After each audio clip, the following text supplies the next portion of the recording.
यंदा नाशिकमधून एकही नवखा आमदार विधानसभेत नाही. जनतेचे प्रश्न जोमाने सुटणार. गेल्या 2 दिवसापूर्वी 15व्या विधानसभा निवडणुकीची रणधुमाळी थांबली आणि नाशिक जिल्ह्यासह संपूर्ण राज्याला वेध लागले ते महाराष्ट्राचा नवा मुख्यमंत्री कोण असणार याचे.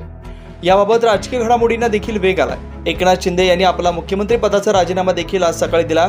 असं असताना 2019च्या विधानसभा निवडणुकीत नाशिक जिल्ह्याने 2 नवीन चेहऱ्यांना संधी दिली होती.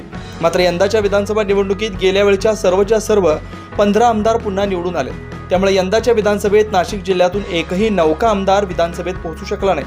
प्रत्येक आमदाराला किमान 1 ते कमाल 6 टर्मचा अनुभव आहे. त्यामुळे नाशिकमधून विधानसभेत पोहोचलेले आमदार यंदा नाशिकचे प्रश्न अधिक प्रभावीपणे मांडून जिल्ह्यातील जनतेला न्याय देऊ शकतील अशी अपेक्षा जिल्ह्यातील सर्वसामान्य जनतेकडून व्यक्त केली जाते. 9 न्यूज महाराष्ट्र ब्युरो.